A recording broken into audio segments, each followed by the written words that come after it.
Hello, good morning दोस्तों। कैसे हैं आप सभी? उम्मीद करता हूँ कि अच्छे होंगे आप लोग। चलिए, एक बार फिर से मैं आप लोग के सामने एक नया वीडियो लेकर के आ गया हूँ। आज हम लोग सीखने वाले हैं क्लास 9th का अगला वीडियो, जिसमें हम लोग ये सीखेंगे कि दो चर वाले रैखिक समीकरण क्या होते हैं और उसका हल कैसे करते हैं, उसका ग्राफीय विधि से हम लोग कैसे निरूपित कर सकते हैं। तो चलिए, वीडियो को ना देरी करते हुए शुरू करते हैं आज का वीडियो। बने रहिए हमारे साथ। चलिए देखिए, आज का वीडियो में हम लोग सीखने वाले हैं कि दो चर वाले रैखिक समीकरण के एक से अधिक हल कैसे निकाला जाता है और उनका ग्राफ कैसे होता है। देखो, पहली बात ये बता दूं आप लोगों को कि दो चर वाले रैखिक समीकरण का रूप कैसा हो रहा है। तो आप देख लीजिए कि यहाँ y है और ये x है। इसका मतलब यहाँ पे दो हमारे क्या है, चर पद है। बाकी ये जो है हमारा अचर पद। अब यहाँ पे रैखिक कहने का मतलब इनका पावर कितना होना चाहिए, 1। तो पावर तो 1 है, मतलब घात 1 है। ठीक। अब इनका सबसे पहले हम क्या करेंगे कि इनका अलग अलग हल निकालेंगे। ठीक। एक चीज और कि जो भी द्विघात यानी कि दो चर वाले रैखिक समीकरण होते हैं, इनके अनंत हल होते हैं, बहुत सारे हल होते हैं। तो इनमें से 3-4 हल अभी हम लोग निकालते हैं, उसके बाद इसका ग्राफ ड्रॉ करना है। तो देखिए कैसे करना है कि जब हम लोग लिखते हैं, जब मान लीजिए कि जब आपका यहाँ पे x का वैल्यू मान लीजिए हम 0 रख दें, ठीक है, तो y का वैल्यू कितना हो जाएगा। तो देखिए y का वैल्यू हो जाएगा 3 multiplied by 0 plus 1 is equal to 3 into 0 3, 3 into 0 0 हो गया और 1 कितना हो गया 1।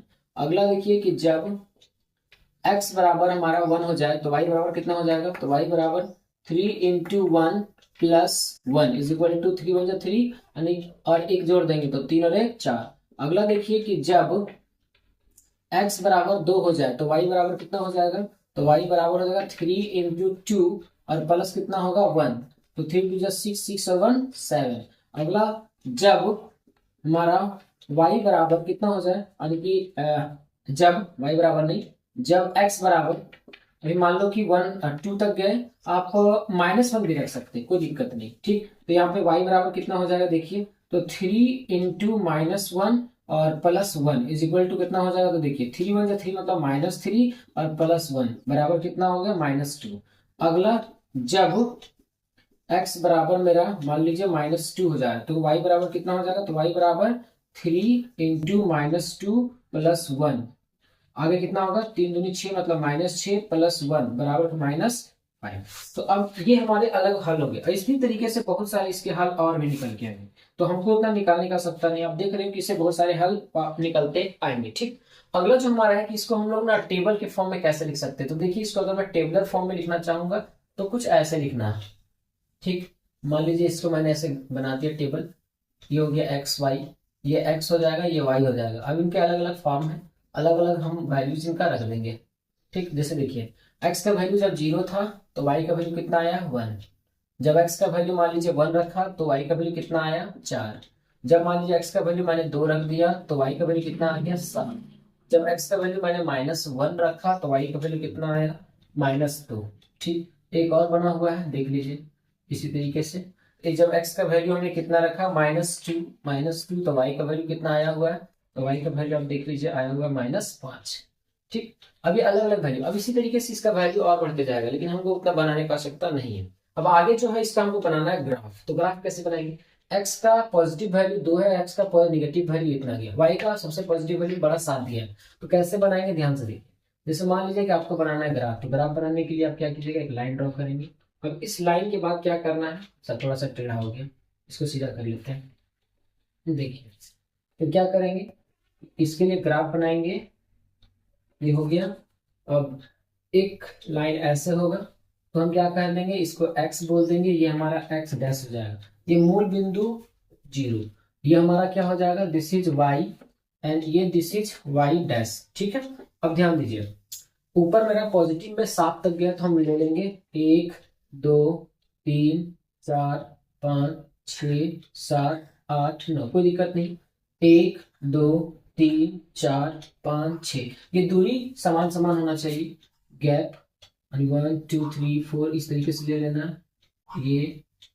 अब ये क्या हो जाएगा 1 2 3 4 5 6, ये हो जाएगा 1 2 3 4 5 6 7 8 और ये हो जाएगा 9। उसी प्रकार से इधर माइनस में -1 -2 -3 -4 एंड -5, ये हो जाएगा -1 -2 और -3।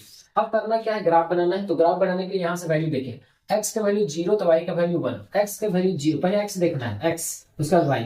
तो x का वैल्यू 0 वाई का वैल्यू 1, ये वाला पॉइंट आ जाएगा। दूसरा एक्स का वैल्यू 1 तो 4, 1 तो 4, तो 1 तो 4 तो कुछ यहाँ पे आ जाएगा, ठीक है, ये वाला वैल्यू हो जाएगा। उसके बाद 2 तो 7, 2 है यहाँ पे, तो 7 कहाँ पे होगा देख लीजिए, तो लगभग यहाँ पे आ जाएगा हमारा, मतलब ये 2 पे 7, ये वाला हो गया, ठीक। उसके बाद -1 तो -2, -1 है और फिर -2 है, मतलब -1 -2, तो लगभग लगभग लगभग कहाँ आ जाएगा, तो लगभग देख लीजिए, इसको थोड़ा सा और सट इधर ले देता हूँ, -2 है और ये हो जाएगा आपका -1, तो 1 और 2 लगभग यहाँ आ जाएगा, ठीक है, -2, ठीक, ये हो जाएगा -3। अब आगे क्या है, -2 -5, -2 -5, तो 5 हमको और नीचे तक जाना होगा ना, ये हो जाएगा, ये हो जाएगा आपका 4, ये हो जाएगा 5, तो -4 -5, ये हो जाएगा वाई डैश। अब आप देखो कितना लेना, -2 -5, तो -2 -5, तो लगभग लगभग यहाँ पे है। तो अब आप देख लीजिए कि सारे बिंदु लगभग एक लाइन में हो गए, इसको हम क्या करेंगे, अब यहाँ से इसको ऐसे मिला मिला देंगे, ऐसे हो गया, ऐसे, ठीक है, लगभग जा रहा है, तो थोड़ा स्केल से सीधा करना होगा आपको, है ना, बाकी ठीक है, कोई दिक्कत नहीं। तो इस तरीके से हमारा ग्राफ बनेगा, तो स्ट्रेट लाइन ग्राफ बनेगा। तो ये जो ग्राफ हो गया, किसका ग्राफ हो गया, तो ये ग्राफ हमारा है y बराबर 3x + 1 का। अब नाम दे सकते हो, तो सर ये हो गया आपका ए बी सी फिर डी फिर ई, इस तरीके से ग्राफ हमारा बन गया। तो ये हमारा ग्राफीय निरूपण हो गया और ये हमारा उसका वैल्यू हो गया। तो इस तरीके से हम लोग दो चर वाले रैखिक समीकरण का ग्राफ बना सकते हैं और हमारा उसका वैल्यू निकाल सकते हैं, ठीक है। तो उम्मीद करता हूँ कि आप लोगों को समझ में आ गई। मैं कुछ होमवर्क का क्वेश्चन आपको यहाँ पे दे दे रहा हूँ। जैसे मान लीजिए पहला क्वेश्चन है कि y